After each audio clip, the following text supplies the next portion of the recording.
The first thing the cameras catch is the glint, a ruby river tilting toward a man who doesn't flinch.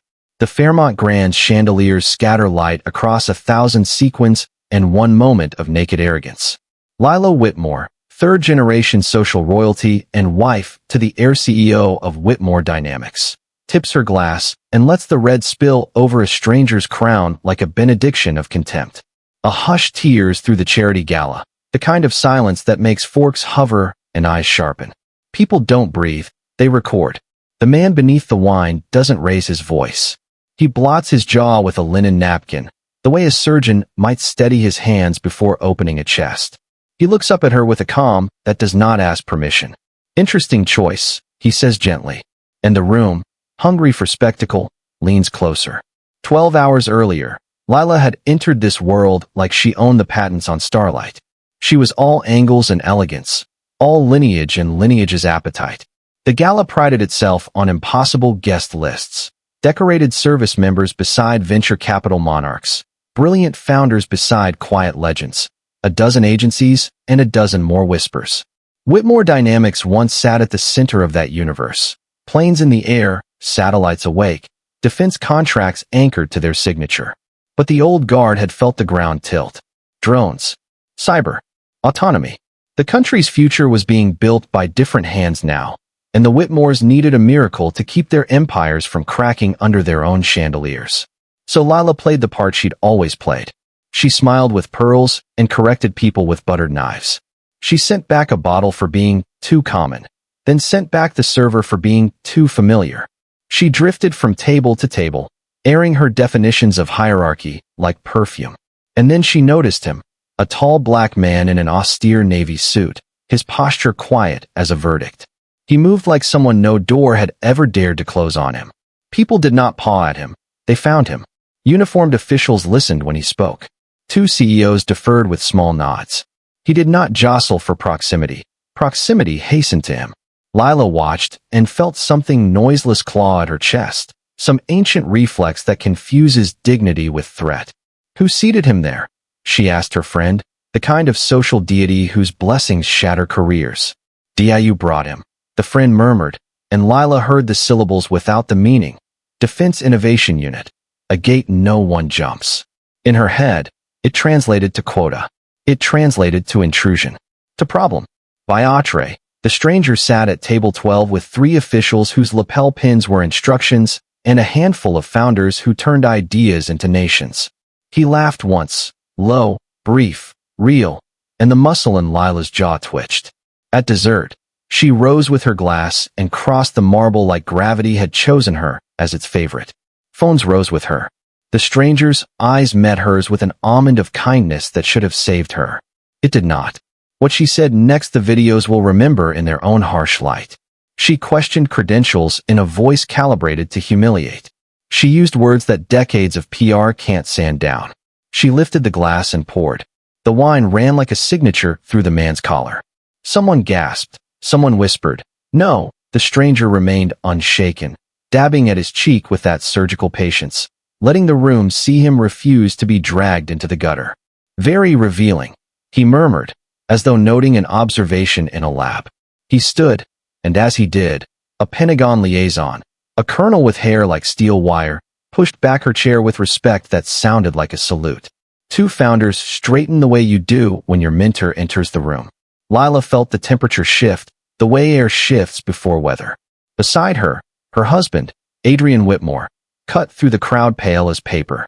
Lila, he hissed, what did you? The man turned to him, not to her. Mr. Whitmore, he said, offering a hand Adrian took like a lifeline. We'll speak in the morning. He nodded to the room, the way a conductor concludes a symphony, and left, leaving behind a woman with a dripping glass and a constellation of phones capturing the last second her family's future remained intact. If you measure power by who follows whom out of a room, then power had just left with the man Lila tried to make small. Within an hour, the clip had a name, a caption, an orbit. The algorithms did what algorithms do.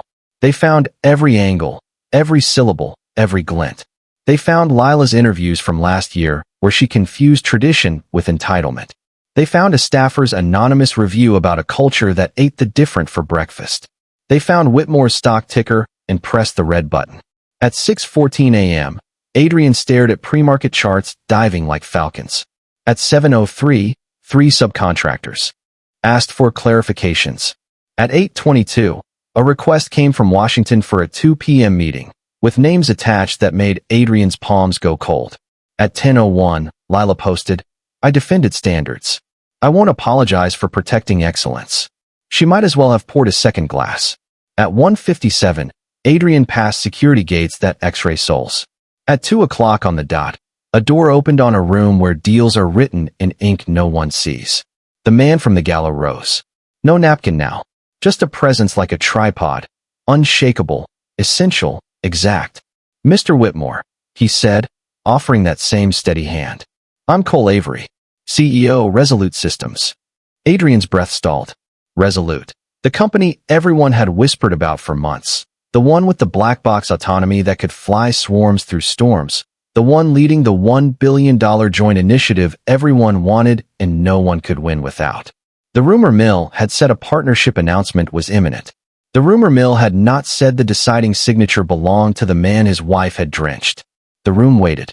Cole gestured for Adrian to sit, voice even as a metronome. "Let's talk about culture, Mr. Whitmore. And character. And what we reward when we think no one is watching." The chandelier at the Fairmont still glittered. The napkin still held a stain. And as the first hour of the rest of Whitmore's life began, the man who refused to be diminished was about to show them exactly how small cruelty makes a dynasty look. In a field where bravado is currency, Cole Avery's superpower was silence. He had made a fortune by speaking last and listening first, by letting others underestimate him until they couldn't afford to. The son of a Detroit mechanic and a school nurse, he'd learned early that dignity keeps its receipts. He'd also learned that when the door doesn't open, you build your own. Resolute Systems began in a rental garage with 3 laptops, a whiteboard, and a problem. How to teach machines to make decisions in the ruins of chaos. No GPS, no comms, no room for error. The solution took a decade of failures, 100 prototypes, and one notorious demo in a wind tunnel that turned the military's hardest skeptics into believers. After that, doors stopped pretending not to see him. Cole's face made magazine covers that didn't feel like celebrations so much as warnings. The new kind of builder. From shadow to standard. Journalists loved the arc. What they missed was the math beneath it. The early mornings, the code refactors, the 10,000 slow mercies he extended to teams when the world demanded miracles by Thursday. He hired people who'd been told no for the wrong reasons. He promoted brilliance that came packaged in accents and headscarves and wheelchairs and second chances. He paid interns rent. He paid line cooks medical bills when a sickness broke a family he'd never met. He remembered what it felt like to be the kind of person rooms decide to ignore. So when the Defense Innovation Unit asked Resolute to co-lead a long-haul autonomy initiative, the $1 billion orchestration that would stitch together a dozen subcontracts into one living network, Cole said yes with conditions. Not for more money. For a different metric. Technical excellence, obviously. Security, always. But also character. He proposed something old and radical. Evaluate the hands that would hold the future by how they hold people. Not a PR deck. Not an annual report footnote. A real examination. Who gets mentored? Who gets sidelined? Who gets heard when plans get hard? Dayu said it was unusual. Cole said the future is usually uncomfortable first. That's why he'd attended the gala he hates. He doesn't like rooms where kindness is performative and cruel boys learn their fathers' phones. But he went because you don't learn a company by reading its press releases. You learn it by watching who they become when the power dynamic tilts. What Lila did was not a mistake. It was a revelation. A real-time audit of what a dynasty believes it can get away with. In the Pentagon room now, Cole didn't raise his voice. He set a tablet on the table. On its screen, a matrix of companies, metrics that weren't metrics yet, a candor that took oxygen from the air. We built a rubric, he said. Who promotes across difference? Who resolves complaints without burying them? Who recruits beyond convenience? Who can sit across from someone unlike themselves and see a colleague instead of a threat? It's not window dressing. It correlates with performance, safety, retention, and ethics. The teams that treat people like assets instead of instruments build better systems. We all know it. We just stopped pretending it couldn't be measured. Adrian's defenses rattled along familiar tracks. Isolated incident, alcohol, stress. Cole's gaze didn't harden. It refused to move. Intoxication doesn't invent contempt, he said. It frees it. Your wife didn't reveal a mood. She revealed a culture. The DIU liaison, a woman whose resume could cow a senator, slid a slim file across the table. HR settlements. A promotion pattern that looked like a mirror. A dozen exit interviews that all said the same thing in different grammar. Adrian's throat worked around a word that wouldn't come. Sorry. He could say sorry about a storm. This was whether he'd chosen by never choosing differently. Here's what happens next, Cole said, still gentle, still immovable. Resolute is withdrawing Whitmore Dynamics as a prime partner. The board will vote at 5. You'll be notified at 5:05. A press statement will follow at 5:20. It will be factual and devoid of spectacle. You will want to respond. Don't. The more you talk, the more you tell on yourselves. He paused, then added the first kindness Adrian had felt all day. There's a path, but it doesn't loop back to the deal you lost. It loops forward to the people you could become. Fire the rot. Audit the architecture. Invite heat. Don't curate contrition. Pursue change you won't enjoy. If you do it long enough to be boring, in a year someone like me will notice. Not for headlines. For trust. Adrian swallowed a humiliation that had the shape of clarity. He thought of Lila's posture as she poured, the angle of certainty that came from a life spent uncorrected. He thought of the first time she'd mocked a receptionist while pregnant with their son, and how he'd laughed because it felt like a tax you pay for being on the winning side of the world. He thought of the night she told a junior engineer his name was too much for a promotion and how he'd said nothing because nothing was easier than being the boss. He saw the alphabet of their compromises spelled out under federal lighting, and he did something he hadn't done since his father died. He asked for help. What would you do if you were me? He whispered. Cole took a breath. He could have relished this. He did not. You already know, he said. You just don't like the answer. Start with truth, then harm, then repair. If you try to keep your wife and your contracts, you'll lose both. If you choose your people over your parties, you'll lose friends who were never friends. If you want a shortcut, there isn't one. At 5:05, the call came. At 5:20, the statement landed with the precision of a guillotine. Resolute Systems has concluded that Whitmore Dynamics does not meet the cultural integrity standards required for partnership on the Autonomous Resilience Initiative. We remain committed to excellence that includes how we treat each other. No DRA, just gravity. Stock tickers stuttered, then fell again. The press did what the press does, called Lila a villain, a symbol, a symptom. She called a podcast. It handed her matches. By midnight, the word boycott had been affixed to Whitmore like barnacles. By morning, 3 veteran advocacy groups rescinded gala pledges and issued statements that sounded like exhausted parents. And in a small apartment in a less glossy zip code, a woman named Nessa watched the clip while tying her hair for her 3rd shift. She had quit Whitmore Dynamics the year before after being told, again, that her tone wasn't a culture fit. She watched the pour, the calm, the consequence, and felt something she hadn't let herself feel since the day she handed in her badge. Vindication without venom, justice without spectacle, a door quietly closing on the right people for the right reasons. The thing about instant karma is that it isn't instant. It looks like a single moment because the audience only sees the last straw. But straws stack. And someone, calm, patient, unflinching, keeps count until counting isn't needed anymore. The Whitmore mansion had always been curated to repel consequences.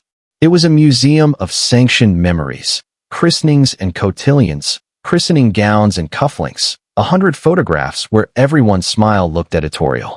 But the morning after the pour, the house learned a new sound, the ring of calls no one wants to take. Directors with voices like winter. Donors with questions that weren't questions. A father whose disappointment seemed to bend gravity. Lila tried to choreograph the narrative, but narratives don't obey people who've never told the truth. Her first TV hit went exactly as she planned and exactly as the internet predicted. She replaced contrition with condescension and called it courage. She mispronounced the acronym of the agency she was insulting. She said merit with a mouth that had never earned a thing and declared herself a guardian of standards she had never met. Clips multiplied. Advertisers flinched. A lifestyle brand quietly removed her from a fragrance campaign. A charity board issued a statement about alignment that aligned with the exits. Adrian moved through the day like a swimmer who's realized the ocean does not negotiate. The board convened with the kinetic dread of a storm shelter. They did not perform outrage. They counted losses. They opened HR files like tombs. They invited legal counsel who spoke in sentences that tasted like ash. Somewhere in the stack was Nessa's exit interview. Somewhere else, a complaint from a brilliant technician who had been told her hair was distracting. These were not one-offs. They were architecture. Lila had not fallen from grace. She had spoken fluent house. And yet, even in the rubble, you can hear the hammer. Adrian found his voice in the language of surrender. He admitted what he had permitted. He did not let the word misunderstanding do the dirty work. He offered himself to the consequences, not as a martyr, but as the architect shouldering the blueprint. Some directors softened, others sharpened. But when he said, "I will not protect my marriage at the expense of this company's soul," a silence uncurled, heavy, careful, new. The vote to suspend Lila's privileges was unanimous. The vote to install an outside cultural auditor passed with only 2 dissenters who later wished their names had not been recorded. At dusk, Adrian stood at the gate as Lila's SUV rolled in. She stepped out in a blazer whose price could fund a scholarship, flanked by a PR advisor who wore the confident pallor of someone who thinks words can domesticate fire. "We're going to sue," she said without preamble.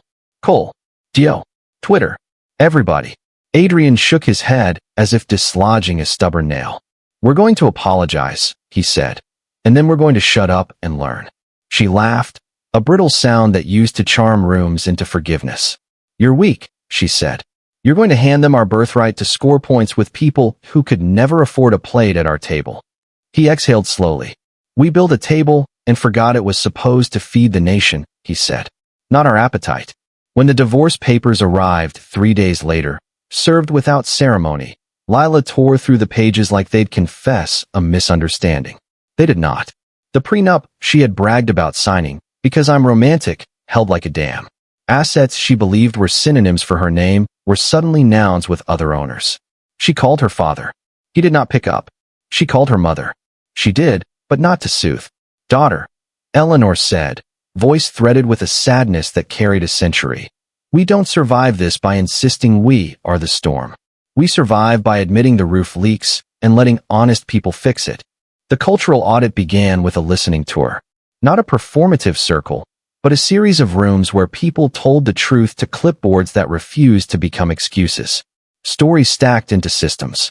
The auditor, Dr. Kiana Rhodes, set up an email inbox called Tell Kiana at, and it filled with sentences that made grown executives weep.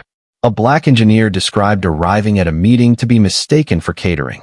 A Muslim program manager wrote about the way holidays were accommodated, with a tone that sounded like being allowed to sit on the back steps. A trans intern wrote about the bathroom map she kept in her phone to survive each floor. Pain mapped on a policy. Policy mapped on a power. Power mapped on a people who looked like Lila at 25 and performed like Lila at 35 and listed empathy as a hobby. Kiana spoke with the careful force of a tectonic plate. "This is not a memo," she said in the first all hands. "And it is not a moment. This is a reconstruction. If you're here to be congratulated for staying, you will not survive the first month. If you're here to be useful and uncomfortable, you will build something your children won't have to apologize for." Outside, the internet was busy doing what it does best, breaking things that needed breaking and also a few that didn't.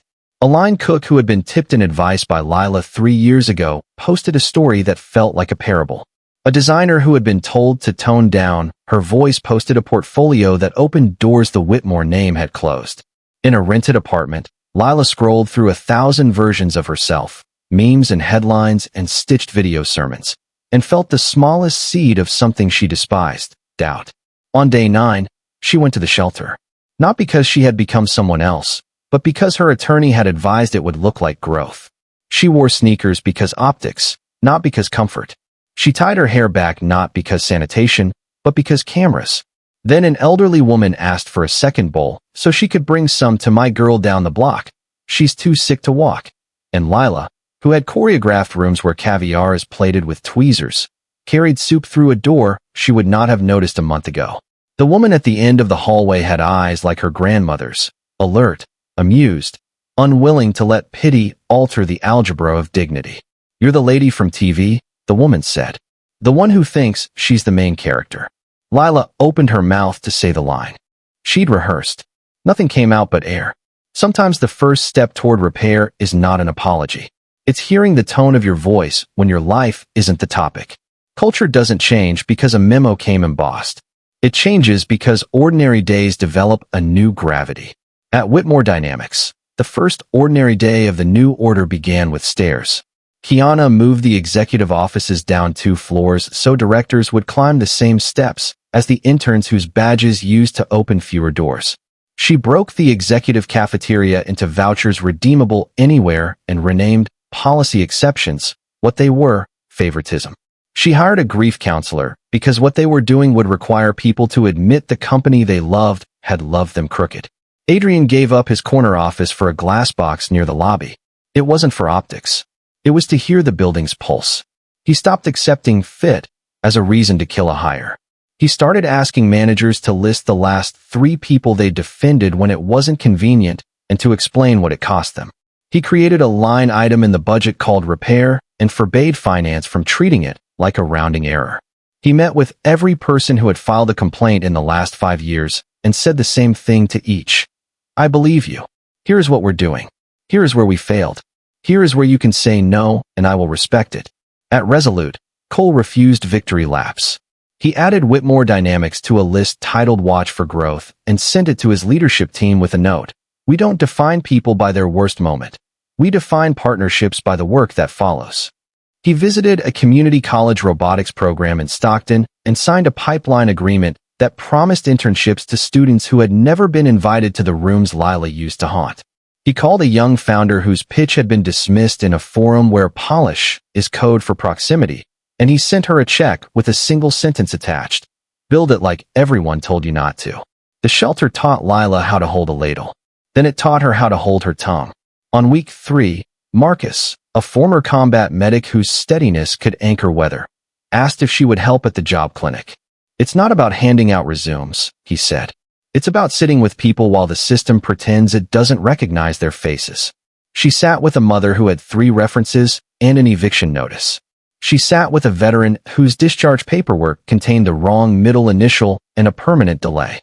She sat, for the first time in her adult life, in a room where her last name was a liability rather than a key, and she felt something calcified begin to crack.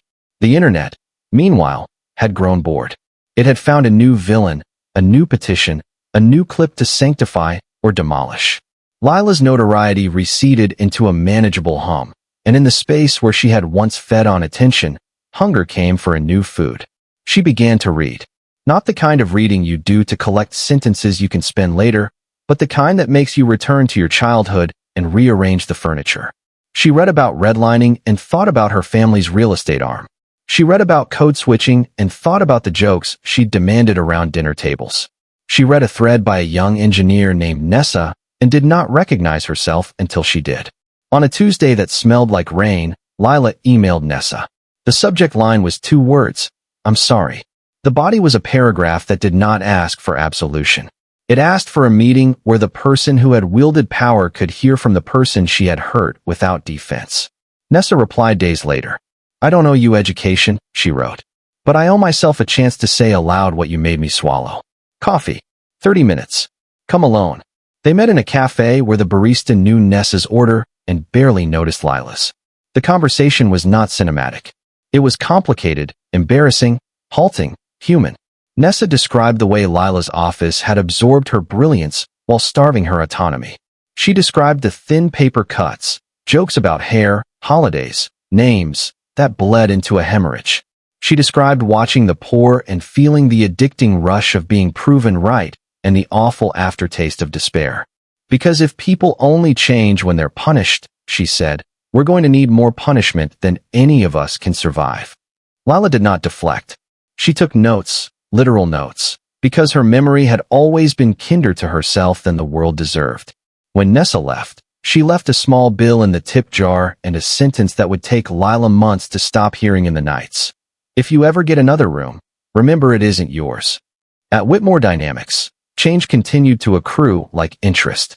A mentorship program matched executive sponsors with cohorts across function and identity, and those sponsors were evaluated on outcomes, not intentions.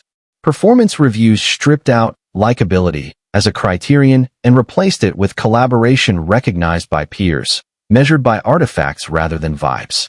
HR stopped closing complaints with resolved and began marking them repaired only after the complainant confirmed, in writing, that the fix had touched their actual pain. None of it was sexy.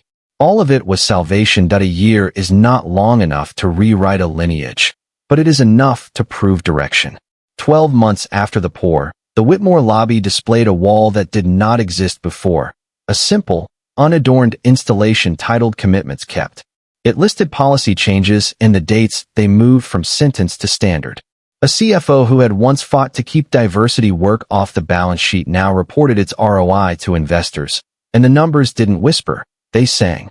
Lower attrition, faster cycle times, fewer defects, higher bid scores where technical merit and ethical posture converged. Whitmore Dynamics was no saint. It was simply better. Resolute watched, not from a pedestal, but from the vantage point of an old friend who cares enough to tell you when your shirt is inside out. Cole's team sent over an RFP for a smaller but still meaningful project, a modular comms relay that would live inside the larger autonomy network. It was not a gift. It was a bet with terms. The spec required a subcontract ecosystem that reflected the country, a recruitment plan that didn't cannibalize the same 3 universities, and a grievance pipeline that had a cord directly to the top without punishment. Whitmore bid, not with the swagger of a dynasty, but with the hunger of a company that had learned humility can be a competitive advantage. They won. Not because they were entitled, not because anyone needed a press release that said redemption, but because the best proposal was also the most human. At the joint kickoff, Cole and Adrian shook hands with a care both of them felt in their bones. Cameras were present, but bored. The real story was not the photo, it was the execution. Whitmore's project lead was a woman who had almost quit 2 years ago. Her deputy was a wheelchair user whose desk had once been an obstacle course. Their intern wore a hijab and built embedded systems like poetry. In the daily stand-ups, no one made a joke about names. Lila watched the announcement from the shelter break room on a TV that still showed lines when the angle was wrong. Marcus sat beside her with the patience of trees. "That you?" he asked, half smile all mercy. "Used to be," she said softly. She had stayed on at the shelter after her mandated hours ended, not to curate a narrative, but because she had begun to feel more at home in rooms where her usefulness was not judged by how expensive her shoes were. She'd taken a job as a program coordinator. Yes, a dramatic drop from seating charts and donation galas. No, not a demotion from being human. She answered phones. She cleaned a storeroom that had been a metaphor for too long. She wrote grants with the attention she used to reserve for invitations. She was learning an intimacy with labor. A letter arrived addressed to her in handwriting she recognized from an earlier, easier life. Eleanor. It contained no money, no directions, no threats. Only love with boundaries, sorrow with spines, an invitation to dinner if she could promise to speak more about harm than image. She circled a date on a paper calendar and wrote beside it, "Practice listening." On launch day, the comms relay they had built together went live over a desert that has seen too many failures. It worked. Not flawlessly, nothing great does, but resiliently, the way living systems do. A junior Whitmore engineer cried in the bathroom not because of bugs, but because she had just watched a room take her seriously without first making her prove she had a right to exist. Cole visited the floor that afternoon. He doesn't do surprise tours, he asks permission. He shook hands. He asked questions that proved he'd read the code. He thanked a janitor by name and meant it. On his way out, he stopped by a wall where someone had taped a hand-drawn poster. "Don't be the reason a future genius gives up." He took a picture. "Frame that," he told Adrian. "Pay the artist." Justice can look like a billion-dollar deal scrapped in a single sentence. It can also look like a mid-level engineer finally getting credit in a meeting that used to pretend she was furniture. Both matter. Only one trends. The story people will tell is simple. A billionaire's wife poured wine on a black CEO, and her family lost a $1 billion deal seconds later. It's a headline engineered for clicks and karmic satisfaction, a neat bow around a messy truth. The real story does not fit in a caption. It unfurls in the dailiness of choices, the thousands of unfilmed moments where people either replicate their training or reject it. Cole did not become more famous after the pour. He became busier. Agencies asked him to help design cultural integrity clauses into procurement. He insisted on language that could be audited without weaponizing it against the very people it was meant to protect. He refused to let diversity turn into a slide between synergy and brand. He asked the only question that matters when you give power a new tool. Who will this hurt if used lazily? His team built guardrails. They trained contracting officers to see people, not perform frameworks. They insisted that integrity remain a verb. Adrian did not become a hero after the rebuild. He became reachable. He spoke at universities without pretending he had invented his own conscience. He said the sentence men in his position almost never say. I loved the wrong things because they paid me. He built mentorship ladders that did not terminate in people who looked like mirrors. He made sure promotions required someone outside the immediate chain to vouch for the candidate's growth, not their golf game. Nessa did not forgive because the arc demanded it. She forgave because the alternative felt like drinking salt water. She joined a startup and wrote code like jazz. And when Whitmore asked her to consult on their onboarding, she said yes with terms as clear as a contract. They paid her rate. They didn't ask her to speak for everyone. They asked her to teach them how to build a world where fewer apologizes are needed. She accepted not because they deserved her, but because the future did. Lila did not become a saint. She became a student. Some days, she tripped over her old reflexes like furniture in the dark. Some days, she made tea for a woman whose hands shook and remembered to listen until listening hurt. She stopped posting restorative selfies. She started writing checks without hashtags. She learned the names of the regulars at the shelter and wrote them down so she'd never mistake their stories for charity. She took a job at a reentry nonprofit, the kind of work that will never trend, the kind of work that keeps a city from splitting along its fault lines. She apologized less loudly and more often. At the end of a year that felt like penance and a beginning, Cole spoke to a room of cadets who will one day sign contracts that alter continents. He told them a story that wasn't about a pour.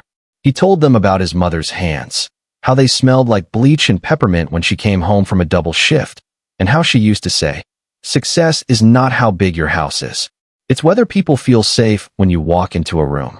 He paused, then added, find the people who make rooms feel safer. Give them the pen. The moral is not subtle because it doesn't need to be. Respect is cheaper than disaster. Kindness outperforms cruelty over any meaningful timeline. And power, properly used, is simply the ability to make dignity non-negotiable. A woman's contempt cost a dynasty of fortune. A man's composure bought a generation a better standard. Between those two acts lies all the work we owe each other. If this story found you while you were carrying something heavy, set it down for a second and check your posture. Stand taller. Speak softer. Choose the person you will be when no one is filming. And if you ever end up holding a glass over someone else's head, literal or otherwise, ask yourself the only question that matters. When they replay this moment for the world, will you be proud to be the person you showed them? Thank you for watching, sharing, and staying to the end. More stories are coming. About justice that doesn't shout. About turnarounds that stick. About the ordinary heroism of people who decide not to become what hurt them.